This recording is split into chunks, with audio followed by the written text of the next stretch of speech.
30 পারা কোরআনকে লৌহে মাহফুজে কোন প্রকারের আওয়াজ ছাড়া, কোন প্রকারের লেখা ছাড়া আমার আল্লাহ লৌহে মাহফুজে তার কালামকে আল্লাহ সংরক্ষণ করেছিলেন।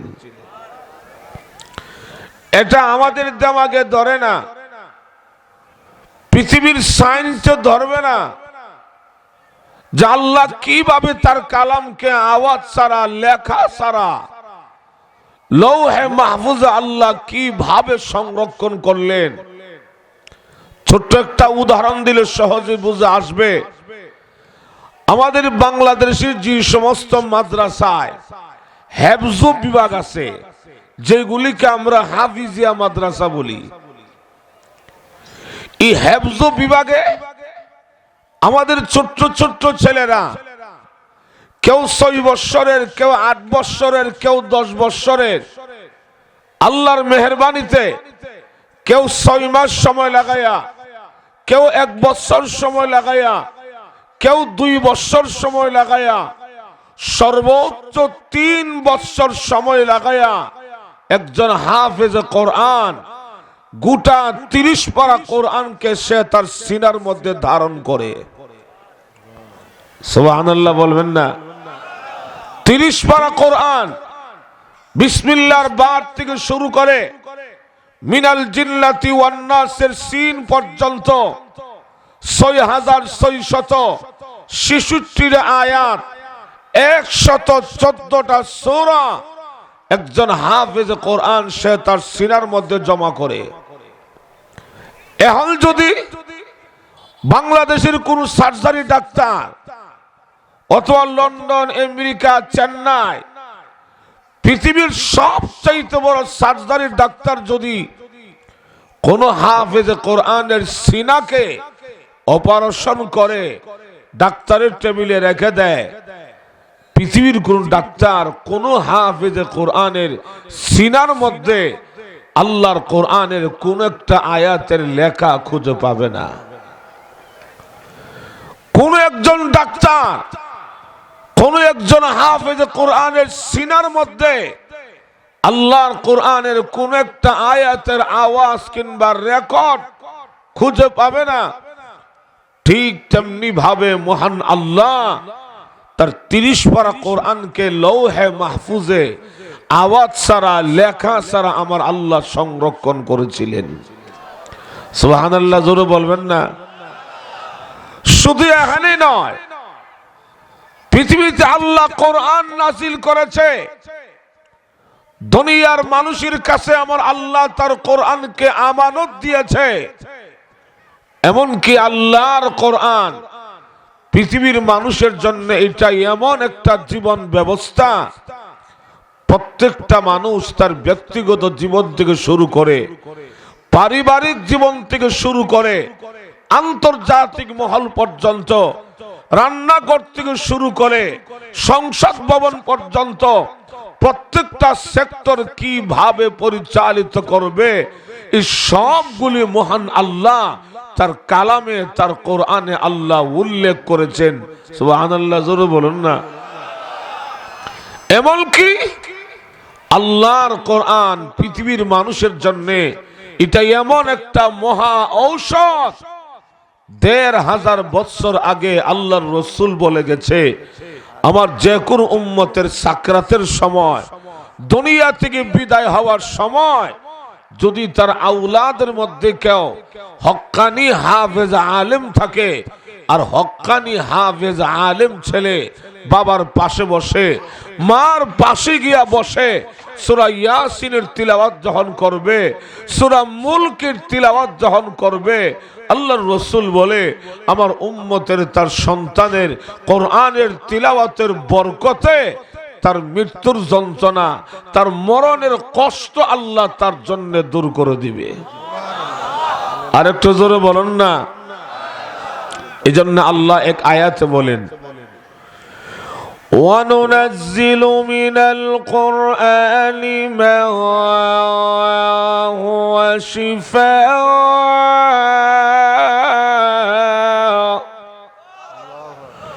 وَرَحْمَةٌ لِلْمُؤْمِنِينَ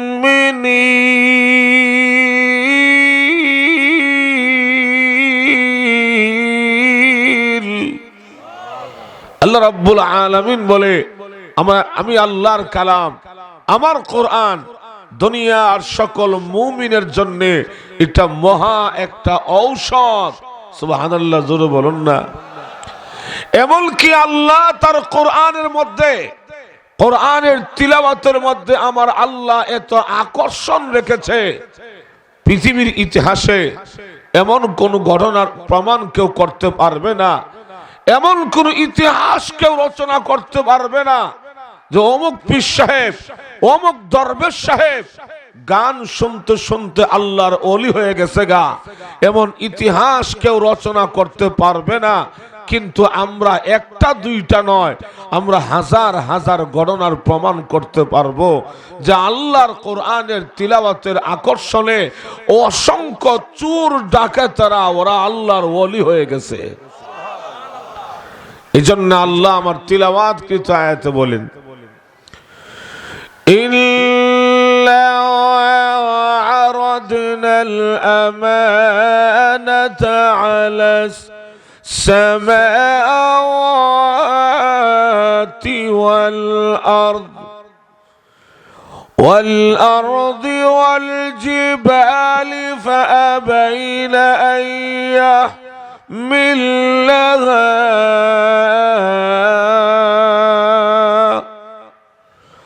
وأشفقن منها وحملها الإنسان।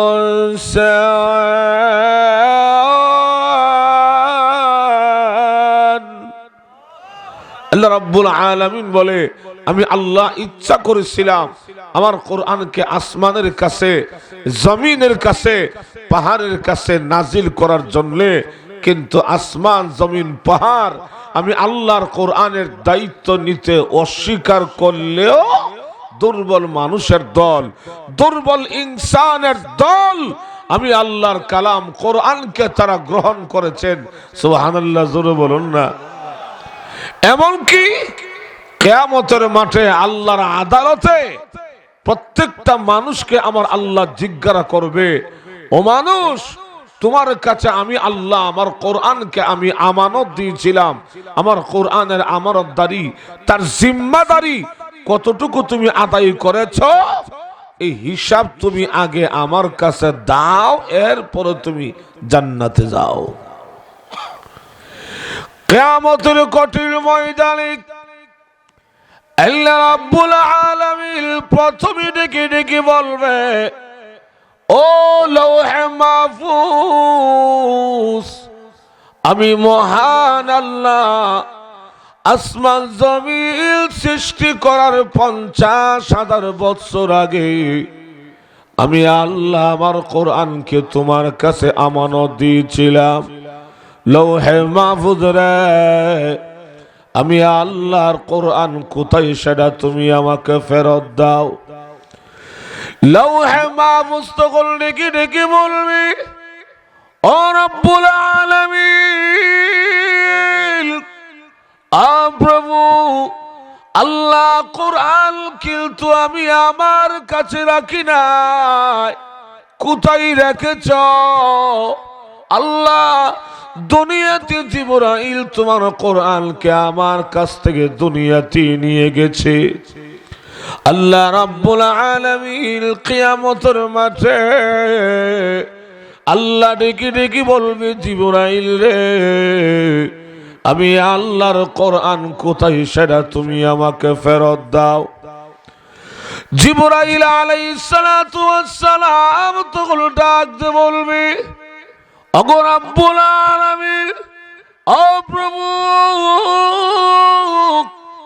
আল্লাহ, কোরআন কিন্তু আমি আমার কাছে রাখি নাই, কোথায় রেখেছ? আল্লাহ, আমি জিবরাইল লৌহে মাহফুজ থেকে তোমার কোরআনকে এনে দুনিয়ার জমিনে তোমার বিশ্ব নবী রাহমাতুল লিল আলামিনের কাছে 1 বছর আর 2 বছর নয়, 5 বছর, 10 বছর আর 15 বছর নয়, দীর্ঘ 23 বছর সময় লাগায়া আমি জিবরাইল তোমার বিশ্ব নবীর কাছে তোমার কোরআনকে আমি আমানত দিয়ে এসেছি। সুবহানাল্লাহ, জোরে বলুন না। আল্লাহ, আমি তোমার নবীর কাছে তোমার কোরআনকে আমানত দিয়ে এসেছি। আল্লাহ রাব্বুল আলামিন কিয়ামতের মাঠে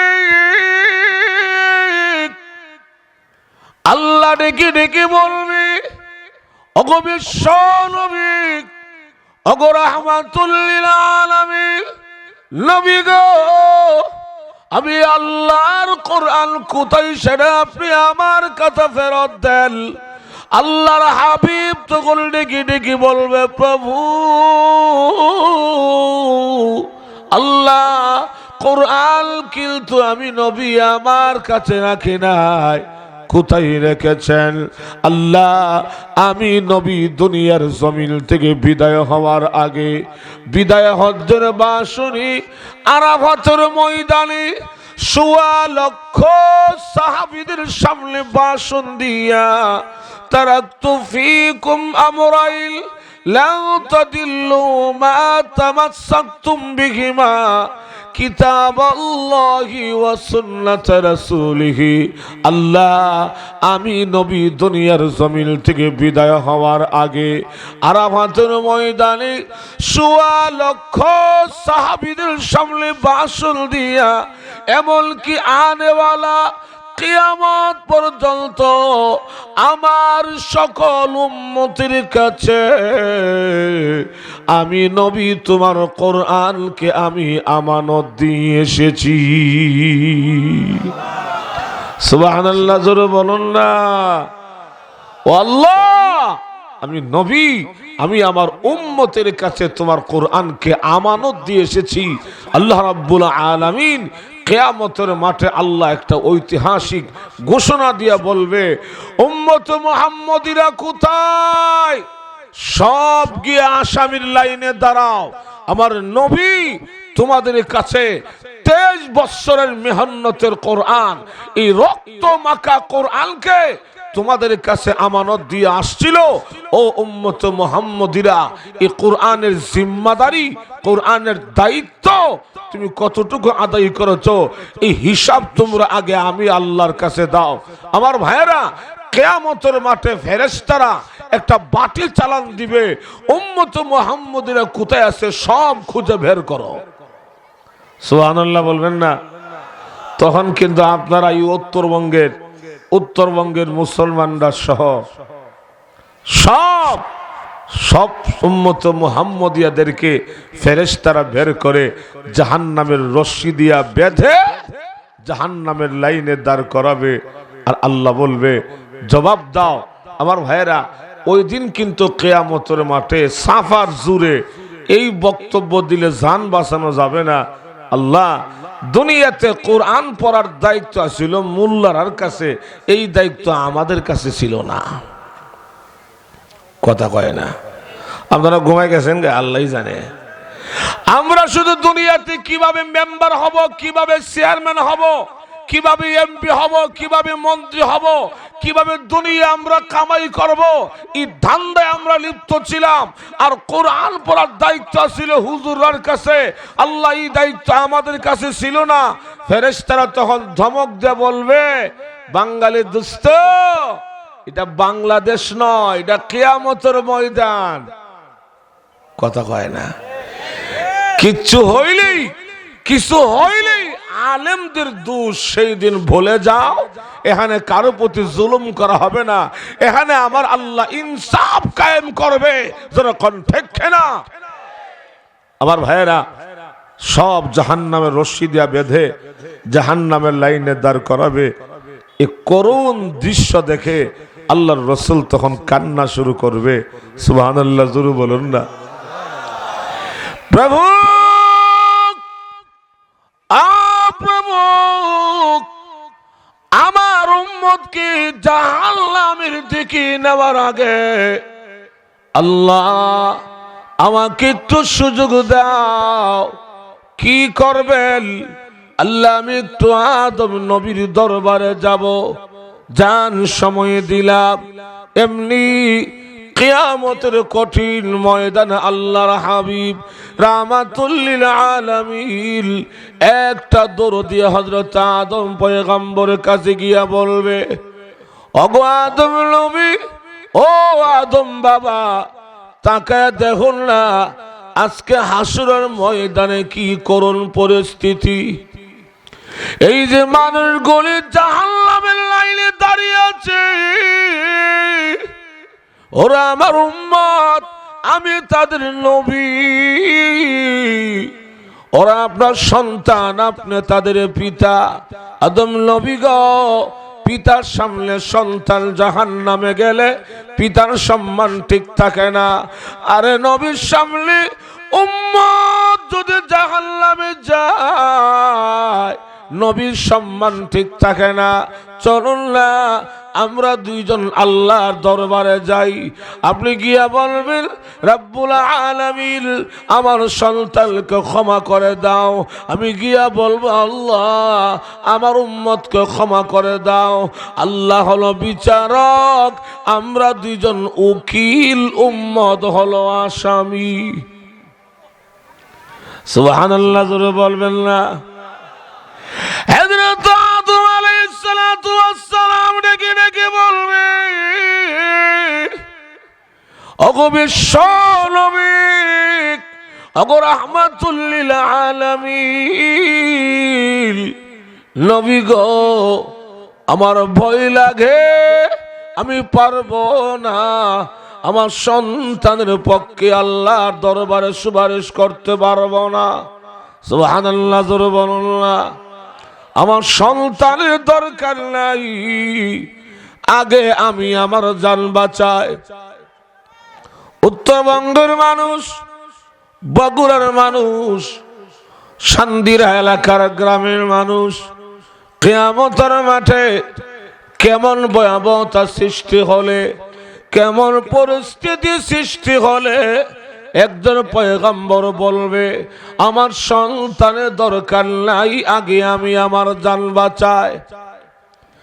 আর শুধু আদম নবী কেন, সমস্ত নবীরা বলবে আল্লাহ উম্মতের দরকার নাই, আগে আমি আমার জান বাঁচাই।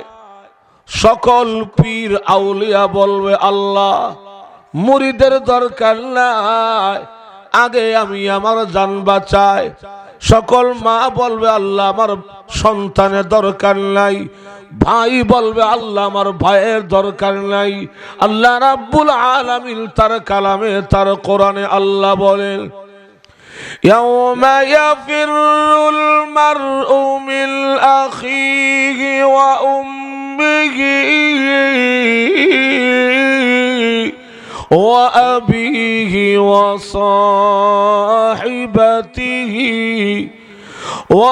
وصاحبته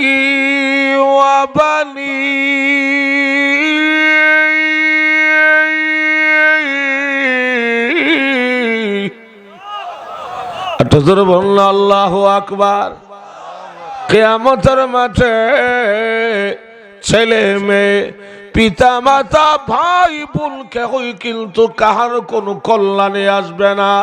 যারা বলেন ঠিক কিনা? তাইলে অনেকে মনে মনে বলবে আমার বগুড়া এলাকার একজন বিয়াই আছে, আমার নওগাঁ জেলার একজন বন্ধু আছে, ঢাকার একজন ব্যবসায়ী পার্টনার আছে, কিয়ামতের মাঠে আমি বিয়ার কাঁধে ফাড়া দিয়া জান্নাতে চলে যাবো। না না, আল্লাহ রাব্বুল আলামিন আরেক আয়াত বলেন, ফালা আনসাবা বাইনাহুম ইয়াওমাইযিন ওয়ালা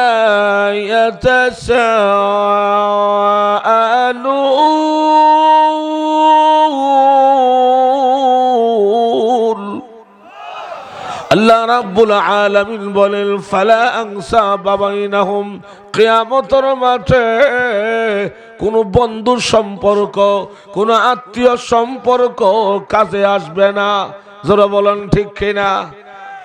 বিআই, হ্যাঁ ও বিআই আসসালামু আলাইকুম, আপনি আমার শান্তির এলাকার বিআই ছিলেন না? ওই বিআই তখন বলবে, বিআই সাহেব, বিআই মারায়েন না, এটা হাসরের ময়দান। আপনি আপনার পথে পথে যান, আমি আমার রাস্তায় যাই, যারা কোন ঠিক কিনা। এমন একটা ভয়াবহ কঠিন পরিস্থিতি সৃষ্টি হবে, জিবরাইল আলাইহিস সালাতু ওয়াস সালাম পর্যন্ত আতঙ্কিত হইয়া আল্লাহর আরশের ফিলার দইরা সাজদায় ভরে বলবে, লা ইলাহা ইল্লা আনতা সুবহানাকা ইন্নী কুনতু মিনাজ জালিমিন।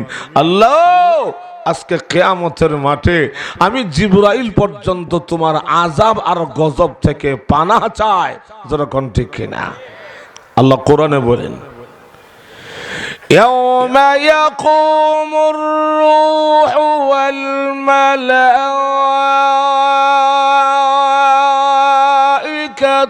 صفا لا يتكلمون إلا من أذن له الرحمن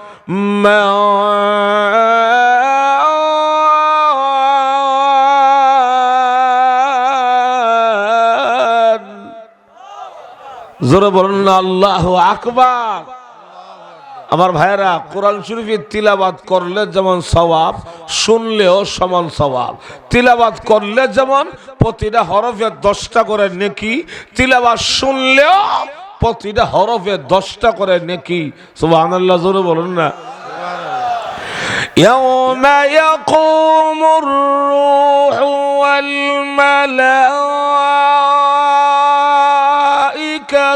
صفا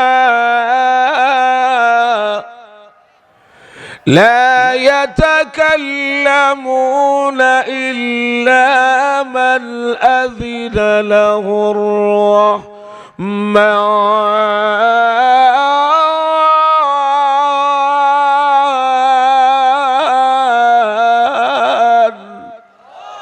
আল্লাহ রাব্বুল আলামিন বলবে, জিবরাইল, ইসরাফিল, মিকাইল, আজরাইল সব গিয়ে লাইনে দাঁড়াও, আমি আল্লাহর অর্ডার ছাড়া কেউ কোনো কথা বলতে পারবে না।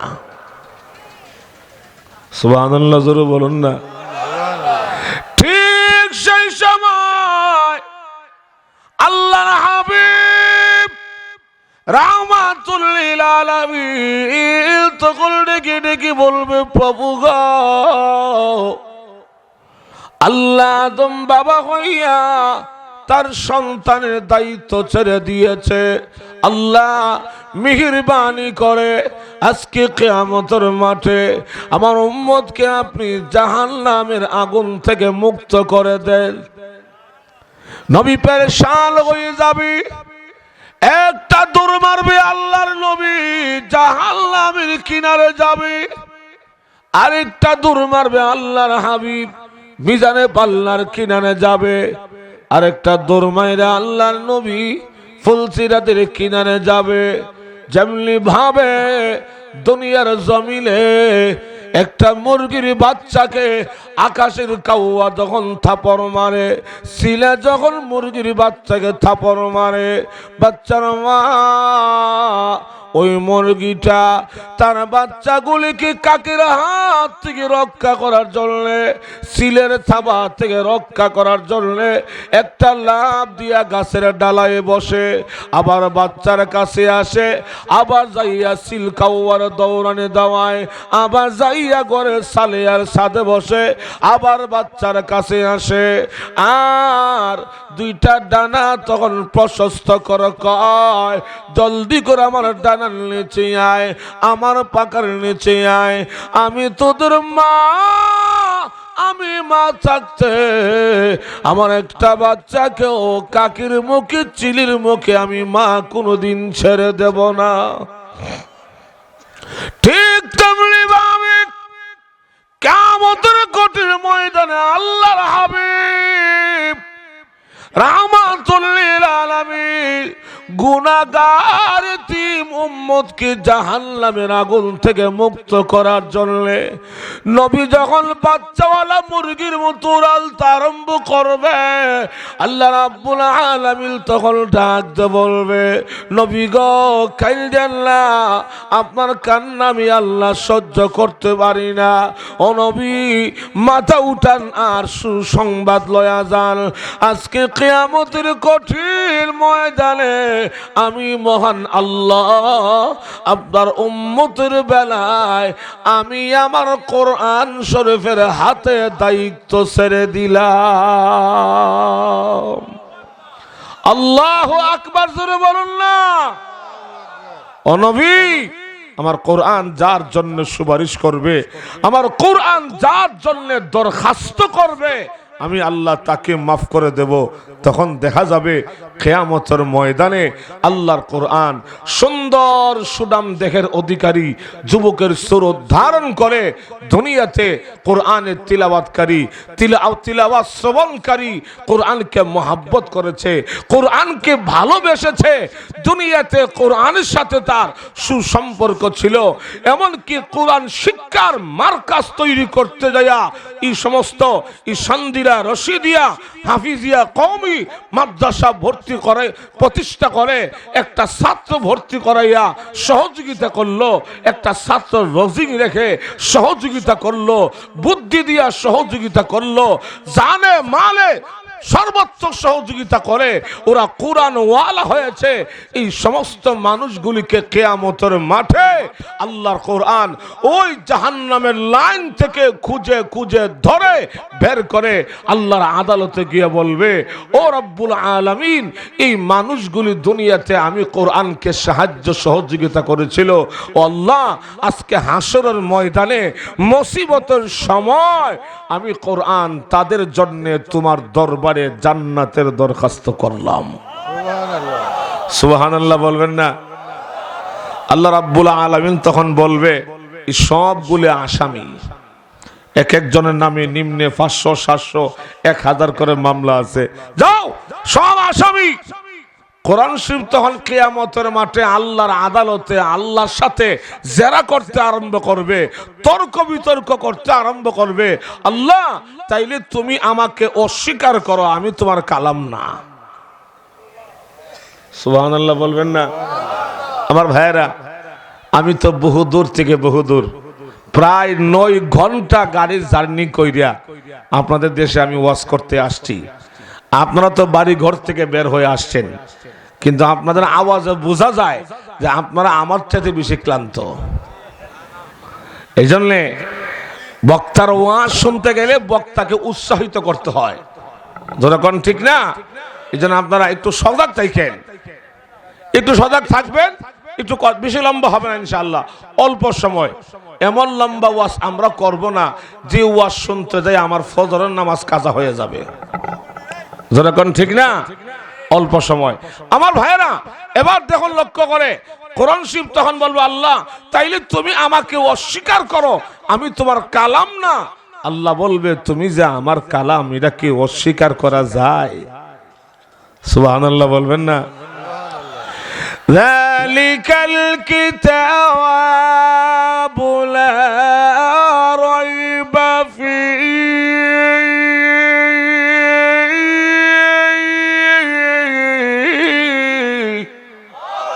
আল্লাহ রাব্বুল আলামিন বলবে, যালিকাল কিতাব আই হাযাল কিতাব, অর্থাৎ এই কোরআনে, আমার এই কিতাবে সন্দেহ থাকবে দূরের কথা, সন্দেহ আছে দূরের কথা, সন্দেহের কোনো অবকাশ নাই। সুবহানাল্লাহ জোরে বলুন না? দুনিয়াতে যত বড় পণ্ডিত, যত বড় রাইটার, যত বড় লেখক, যত বড় কবি হোক না কেন, সে তার লেখার শুরুতে এই কথা লিখতে বাধ্য হয়, আমার কথাই কোনো ভুল হয়ে গেলে, আমার লেখাই কোনো ভুল হয়ে গেলে আমাকে শুধরায় দিলে আমি পরবর্তী ছাপায় সংশোধন করে নেব। কিন্তু আমার আল্লাহ তার 30 পারা কোরআনের প্রথম নম্বর পারা, প্রথম নম্বর পৃষ্ঠা, প্রথম নম্বর লাইনে কিয়ামত পর্যন্ত সকল কোরআন বিরোধী শক্তিদের সামনে আমার আল্লাহ চ্যালেঞ্জ ছুড়ে দিয়া বলে, শোনো, যালিকাল কিতাবু লা রাইবা ফীহি, আমি আল্লাহর কিতাবে আমার কোরআনে সন্দেহ থাকবে দূর কথা, সন্দেহের কোনো অবকাশও নাই। সুবহানাল্লাহ, জোরে বলুন না। তো আল্লাহ রাব্বুল আলামিন কিয়ামতের মাঠে বলবে, ও কোরআন তুমি যে আমার কালাম, এটা কি অস্বীকার? ছেলে এক ছেলেকে বানালো ডাক্তার, আর এক ছেলেকে বানালো ইঞ্জিনিয়ার, গেল কয়টা? রইল মাত্র। এটা একটু পরে বলবো। এখন বড় ছেলেকে লন্ডন থেকে ডাক্তার বানায় আনলো, আরেক ছেলে আমেরিকা থেকে ইঞ্জিনিয়ার হয়ে আসলো। ডাক্তার সাহেব, ইঞ্জিনিয়ার সাহেব দেশে আইসা নাজিল হইল, দামি দামি চাকরি পাইল, বেতন মাসে নিম্নে 1 লক্ষ টাকা, বিভিন্ন দিকে ঘুরা গেরা 2 লক্ষ টাকা। বিভিন্ন দিক বুঝেন তো? হ্যাঁ, যেহেতু বাংলাদেশে থাকেন বুঝার তো কথা। এখন 2 ছেলে যদি একজন পায় মাসে 2 লাখ করে, ওই 4 লক্ষ। মাশাআল্লাহ, এখন নিজের বাড়িতে 5 তলা ফাউন্ডেশন দিয়া বাড়ির কাজটা স্টার্ট করলো, নিচতলা কমপ্লিট, এরপরে ফ্লোর ফিট করলো বিদেশি মার্বেল পাথর, বাথরুমে হাই কমোড, এরপরে ঘরের মধ্যে এসি, সুখ শান্তির কোনো শেষ নাই, আরাম আয়েশের কোনো শেষ নাই, খাদেম খুদ্দাম চাকর চাকরানি কোনো কিছুর অভাব নাই। কিন্তু আপনারা কি বলেন, একদিন আজরাইলের হাতে ধরা পড়তে হবে কি হবে না? আর যখন আল্লাহ কোরআনে বলেন, কুল্লু মান আলাইহা ফান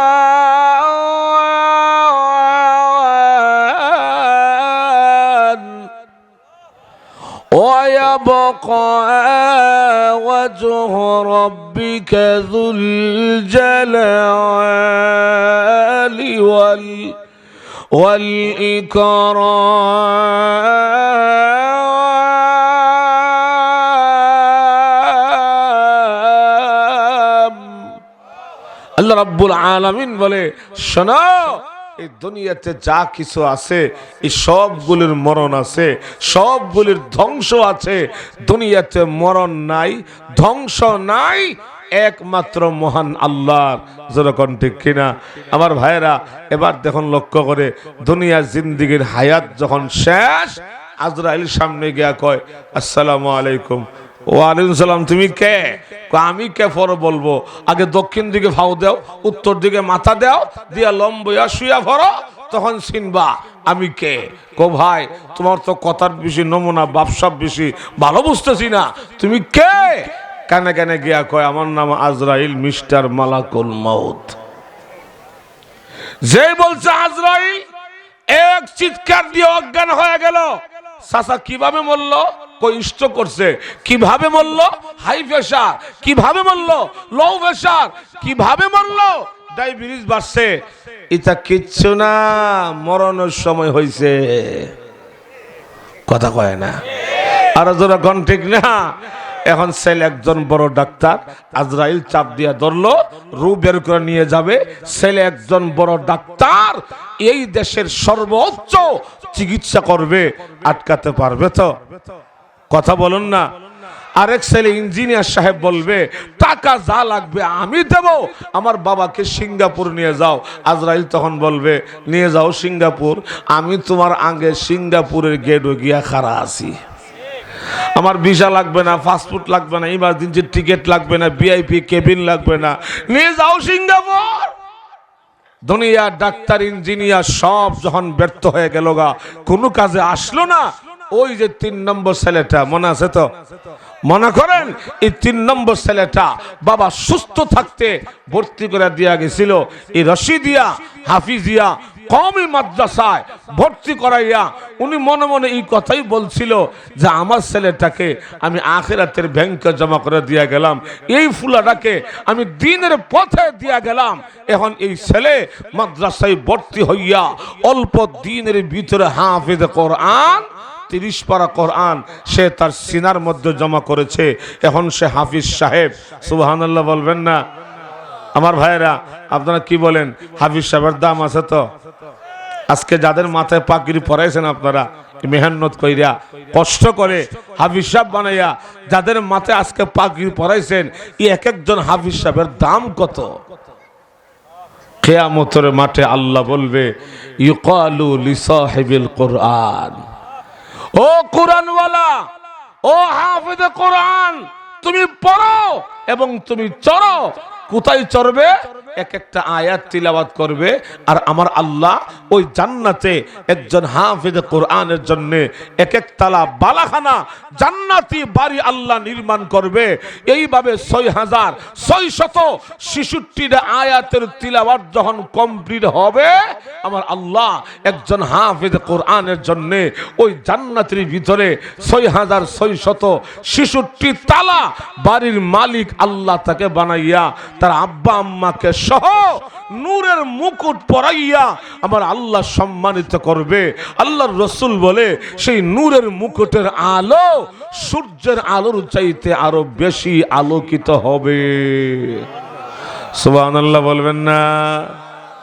দুনিয়াতে আমার ছেলে স্কুলে পড়ে, আমার ছেলে কলেজে পড়ে, আমার ছেলে কিন্টার গার্ডেনে পড়ে, আমার ছেলে প্রাইমারিতে পড়ে, বিভিন্ন প্রতিযোগিতা হয়, বিভিন্ন খেলাধুলার প্রতিযোগিতা হয়, তো ফার্স্ট হইলে এটা কাঁচের প্লেট পায়, এটা কাঁচের গ্লাস পায়। এগুলি পাইয়া আমি আমার ছেলেকে নিয়ে কত গর্ববোধ করি। আর আমার ছেলে দুনিয়াতে হাফেজ কোরআন হইলে আমি হব জান্নাতে ৬৬৬৬ তালা বাড়ির মালিক আল্লাহ আমাকে বানাবে। সুবহানাল্লাহ বলবেন না? শুধু এখানে নয়, বলবো? আপনাদের অসুবিধা হচ্ছে না তো? বলবো?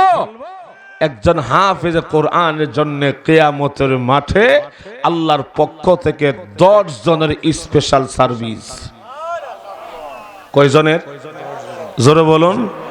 একজন হাফেজ কোরআন 10 জন মানুষ লইয়া সে জান্নাতে যাবে। এই 10 জন মানুষ কোন কোন ব্যক্তি? কে কে? সুবহানাল্লাহ। হাফিজ সাহেবের, হাফেজ কোরআনের মা এবং বাবা, দাদা দাদি, নানা নানি, শ্বশুর শাশুড়ি। কয়জন হইল? গোনা জানে না। 8 জন। হাফিজ সাহেবের মা এবং বাবা, দাদা দাদি, নানা নানি, শ্বশুর শাশুড়ি কয়জন হইছে? হ্যাঁ, এত বোঝা গেল হাফিজ সাহেবের কাছে, হুজুরের কাছে মাইয়া বিয়া দিল লাভ আছে। কথা কয় না? আমাদের দেশের পয়সাওয়ালারা, আমাদের দেশের টাকাওয়ালারা হুজুরের কাছে মাইয়া বিয়া দিতে চায় না। কেন চায় না? আমাদের প্রতি মিথ্যা তুহমত তুলে দেয়। হুজুরের কাছে মাইয়া বিয়া দেব, হুজুর নিজে বাদ পায় না। কই কি কয় না? কই কি কয় না? আপনারা বলেন উত্তরবঙ্গের ভাইরা, আলেমরা বাদ পায় না, না বাদ আমরা খাই না? হ্যাঁ, আজ পর্যন্ত সারা বাংলাদেশে আপনি আপনার বয়সে কি বলতে পারবেন? আমি চ্যালেঞ্জ করলাম, আপনি কি বলতে পারবেন কোন হাফেজ আলেম, কোন হুজুর ভিক্ষা করছে? কে বলতে পারবেন? হ্যাঁ, কিন্তু আমরা বলতে পারবো। স্কুল কলেজে পইরা সার্টিফিকেট জমাইয়া চাকরির জন্য দৌড়াইতে দৌড়াইতে কয়েক জোড়া স্যান্ডেল সিরা এখন ভিক্ষা করে। কথা কয় না? আরো জোড়া কন্টেক কিনা? কিন্তু কোন আলেম ভিক্ষা করছে, কোন হাফেজ কোরআন ভিক্ষা করছে, ইতিহাস কেউ দেখাতে পারবে না। জোড়া কন্টেক কিনা? আরে ভাই, বেতন যদি আমরা 10,000 পাই, বেতন যদিও 15,000 পাই, বেতন যদি আমরা 20,000 পাই, আলহামদুলিল্লাহ, আল্লাহ শুকর, মার্কেটের শ্রেষ্ঠ দামি কাপড়টা আমরা হুজুররা পরি। কথা কয় না? মার্কেটের শ্রেষ্ঠ দামি জুতাটির লঙ্গিটা আমরা হুজুররা পরি। মার্কেটের দামি 30-20টা শাড়িটা আমরা আমাদের বউরে পরাই। এরপরও কয় যে হুজুররা বাদ পায় না। এই কথা কি মানা যায়? হ্যাঁ, আল্লাহ দেখেন, আমি আপনাকে শরম দেওয়ার জন্য বলি না, কোরআন শিক্ষার গুরুত্ব জন্য বলতেছি।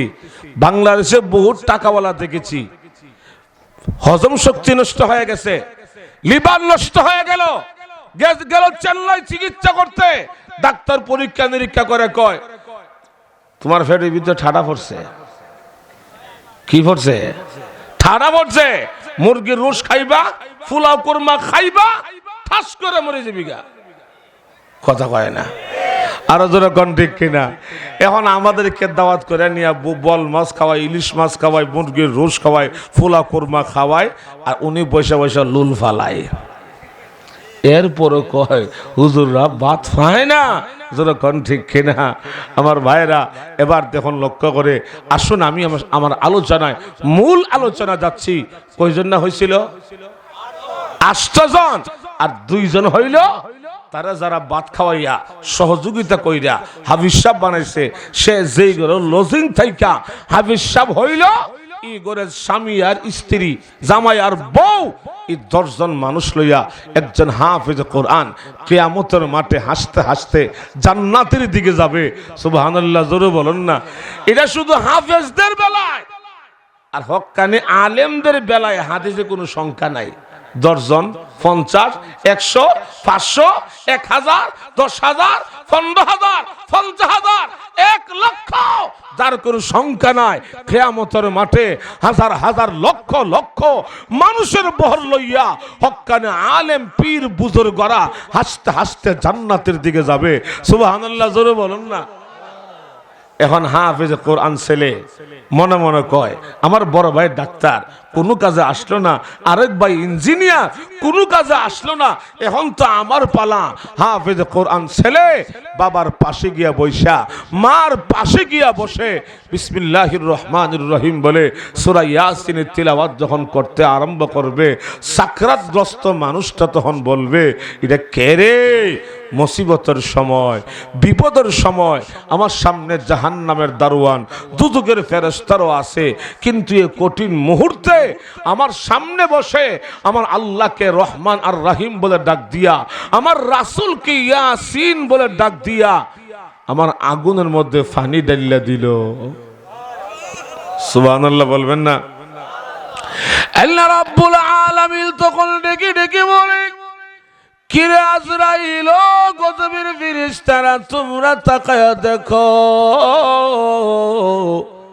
আমার বান্দা বান্দি পৃথিবীর জমিন থেকে বিদায় হয়ে যাবে, কিন্তু তার ছেলে হাফেজ কোরআন হইয়া 30 পারা কোরআন সে তার সিনার মধ্যে জমা করে বাবার মরণের সময়, মা দুনিয়া থেকে বিদায় হওয়ার সময় তিলাওয়াতের শুরুতে আমি আল্লাহকে রহমান আর রহিম বলে ডাক দিয়েছে, আমার নবীকে ইয়াসিন বলে ডাক দিয়েছে। ও আজরাইল, ও ফেরেশতারা, তোমরা সাক্ষী থাকো, আমার বান্দার ছেলে এই হাফেজ কোরআনের তিলাওয়াতের বরকতে আমি মহান আল্লাহ আমার বান্দা বান্দির জিন্দেগির গুনাহ তো মাফ করলাম, শুধু তাই নয়, সন্তানের কোরআনের তিলাওয়াতের বরকতে আমি মহান আল্লাহ আমার বান্দা বান্দির মৃত্যুর যন্ত্রণা, মরণের কষ্ট আমি আল্লাহ এই মুহূর্তে দূর করিয়া দিলাম। আমার ভাইরা, এতক্ষণ ওয়াজে আপনারা কি বুঝলেন? সন্তানকে দ্বীন শিক্ষার দরকার নাই? হ্যাঁ, সন্তানকে কোরআন শিক্ষার দরকার নাই না আছে? কথা বলেন। আমি আমার সন্তানকে দুনিয়াতে কোরআন শিখাইলে, আমি আমার সন্তানকে দুনিয়াতে হাফিজ সাহেব বানাইলে, আলেম বানাইলে লাভ হবে 2টা। কয়টা লাভ? দুনিয়ার লাভটা কথা বলতেছি, আখিরাতের লাভ তো কোনো শেষ নাই। দুনিয়ার লাভটা বলতেছি।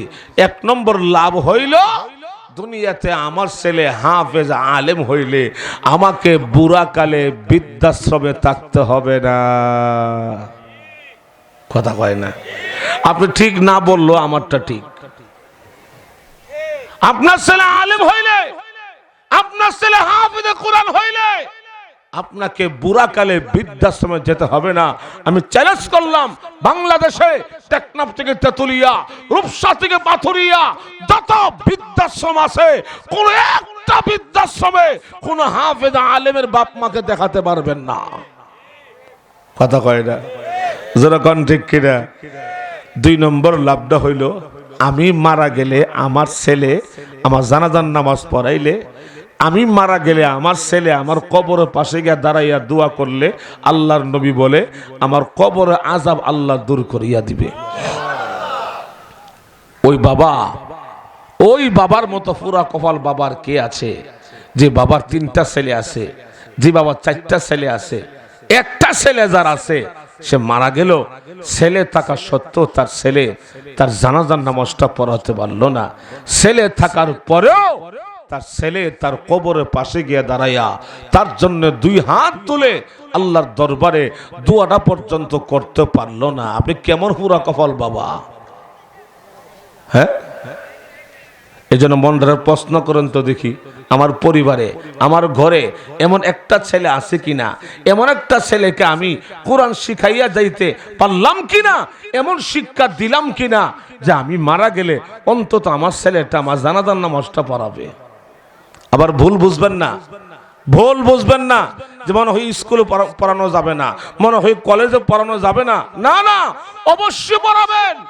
আমার দেশে ইঞ্জিনিয়ার দরকার, আমার দেশে ডাক্তার দরকার, আমার দেশে জজ ব্যারিস্টার দরকার, সব দরকার। যেরকম ঠিক কিনা?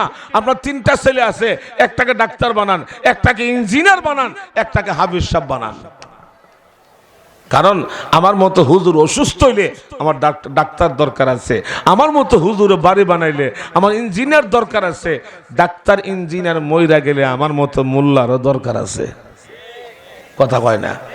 যখন ঠিক না? আমার দেশে সবই হোক, সব হওয়া দরকার। আমার ভাইরা, ওই সন্তানের মতো দুকাবার সন্তান কে আছে যে সন্তান তার বাপ মাকে আজকে চিরদিনের জন্য বিদায় করে দিচ্ছে বিনা দোয়াতে? আর আমি কেমন পুরা কপাল বাবা, আজকে দুনিয়া থেকে বিদায় হয়ে যাচ্ছি, সন্তান আমাকে একটা দোয়া দিল না। আমি সন্তানের দোয়া ছাড়া দুনিয়া থেকে বিদায় হয়ে যাচ্ছি। কিভাবে? জানাজার মাঠে দাঁড়াইয়া বাবা সিনা বরাবর সন্তান দাঁড়াইলো, জানাজার নামাজে দাঁড়াইলো, আল্লাহু আকবার বইলা নিয়ত বাঁধলো, কিন্তু জীবনের শেষ দোয়াটা আল্লাহুম্মা গফিরলি হাইয়িনা ওয়া মাইয়িতিনা ওয়া শাহিদিনা ওয়া গায়িবিনা ওয়া সাগীরিনা ওয়া কাবীরিনা ওয়া যাকারিনা ওয়া উনসানা, এই জীবনের শেষ দোয়াটা আমার সন্তান আমাকে দিতে পারলো না। আমি কেমন বাবা, কেমন ফুরা কপাল আমার। আমি বিদায় হওয়ার সময় আমি সন্তানের দোয়া ছাড়া দুনিয়া থেকে বিদায় হয়ে যাচ্ছি, আমি কেমন বাবা। এজন্য নিয়ত করেন আমি একজন আলেমের বাবা হব, নিয়ত করেন আমি একজন হাফিজ কোরআনের বাবা হব। আমি আজকের মাহফিলে বৈশা আল্লাহর নামের কসম করে বলতে পারি, একজন হক্কানি হাফেজ আলেমের বাবা মা কিয়ামতের মাঠে জাহান্নামের আগুনে যাবে না। এদেশে আলেম হইলে, এদেশে হাফেজ কোরআন সংখ্যা বাড়লে আপনি লাভটা কি জানেন? দেখেন, শুধু স্মরণ করে দেই, বাংলাদেশে এই ছোট্ট একটা দেশ, পৃথিবীর ম্যাপ আছে না, ম্যাপ মানচিত্র আছে না, ম্যাপের মধ্যে বাংলাদেশ লেখাটা জায়গা লয় না। কিন্তু ছোট্ট একটা দেশকে আমার মাদ্রাসার সূর্য সন্তানরা, আমাদের মাদ্রাসার হাফিজ সাবরা এই 8 বছরের 10 বছরের 15 বছরের হাফিজ তাকরিমের মতো ছোট্ট ছোট্ট ছেলেরা বিশ্ব কোরআন প্রতিযোগিতায় বিশ্বের মানচিত্রে বিশ্ববাসীর কাছে বাংলাদেশকে বারবার চ্যাম্পিয়ন করেছে। সুবহানাল্লাহ বলবেন না?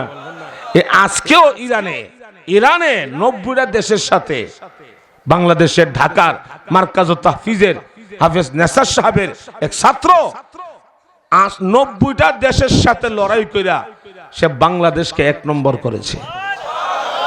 এই বোর্ডিং এর দাওয়াতের পানি খাইয়া, মুডা চাউলের ভাত খাইয়া, ফ্লোর ঘুমাইয়া, কষ্ট কইরা বাংলাদেশকে আমার মাদ্রাসার সূর্য সন্তানরা বিশ্ববাসীর কাছে বিশ্ব চ্যাম্পিয়ন বারবার করতে আছে। যখন ঠিক কিনা? কিন্তু দুঃখ সেই জায়গা হয় যাদেরকে আমরা টাইগার বলি, বিভিন্ন খেলোয়াড় যাদের পায়ের জুতা দিয়ে আমার রাষ্ট্রের পয়সা। কথা কয় না? যার শার্ট ফ্যান গেঞ্জি লুঙ্গি জুতা মোজা ওষুধপত্র বাড়ি গাড়ি সব আমার দেশের টাকা, এই পর্যন্ত বিশ্বকাপ আনবে দূরের কথা, একটা চার কাপ এনে দেখাতে পারলো না। এই দুঃখ আমরা রাখি কোথায়? এই দুঃখ আমরা রাখবো কোথায়? এরপরে ভুল বুঝবেন না, খুঁটা দেই না, শুধু স্মরণ করে দেই, বেশি দূরে যাব না। এই পিছনের দিকে মাত্র 2 বছর আগের কথা বলি, যখন বাংলাদেশে করোনার পুরা ধাক্কা, পুরা দেশ লকডাউন দিয়ে অচল, স্কুল বন্ধ, কলেজ বন্ধ, ভার্সিটি বন্ধ, মার্কেট বন্ধ, দোকান বন্ধ, অফিস বন্ধ, আদালত বন্ধ, সব বন্ধ। কিন্তু ঢাকা শহরে সারা বাংলাদেশে হাজার হাজার মাদ্রাসা খোলা ছিল, যেরকম ঠিক কিনা? আর মাদ্রাসার ছোট্ট ছোট্ট বাচ্চাদের কোরআন তিলাওয়াতের বরকতে পৃথিবীর অন্যান্য শক্তিশালী দেশে যেভাবে সাইজ করছে, করোনা যেভাবে হুতাইছে, আমাদেরকে সেভাবে হুতাইতে পারে না। যেরকম ঠিক কিনা? এটা মনে করবেন না আপনার কামিয়াবি, আমাদের মাদ্রাসার কামিয়াবি। যেরকম ঠিক কিনা? শুধু তাই নয়, আমরা তাও দেখেছি করোনার মৃত এই লাশ রেখে, বাবার লাশ রেখে ছেলে পলাইছে, ছেলে লাশ রাইকা বাবা পলাইছে, ভাইয়ের লাশ রাইকা ভাই পলায় গেছে। যেরকম ঠিক কিনা? এই দেশের আলেমরা, এই দেশের ইমামরা, এই দেশের হুজুররা নিজেদের জীবন বাজি রাইখা এই লাশগুলিকে গোসল দেওয়াইলো, কাফন পরাইলো, জানাজা দিল, কবরস্থ করলো। বাংলাদেশে এমনও ছেলে এখনো আছে, সে আজও জানে না তার বাবাকে কোন গুরুস্থানে দাফন করা হয়েছে। গুরুস্থানটা চিনলেও সে তার বাবার কবরটা চেনে না, চিনে তার ইমামে, চিনে তার মহল্লার হুজুরে। যেরকম ঠিক কিনা? এই বাংলাদেশের এই জাতির বিভিন্ন দুর্দিনে, বিভিন্ন মুসিবতের সময় আলেমরা যেভাবে আপনাদের পাশে দাঁড়িয়ে আছে, এই জন্য মাদ্রাসা শিক্ষা, দ্বীন শিক্ষা, ইসলাম শিক্ষার কোনো বিকল্প নাই। যেরকম ঠিক কিনা? আল্লাহ আমাদের সকলে তৌফিক দান করুন। এই মাদ্রাসা, এই রশিদিয়া, হাফিজিয়া, কওমি মাদ্রাসা, এটা আপনাদের কাছে দ্বীনের আমানত, কোরআনের আমানত।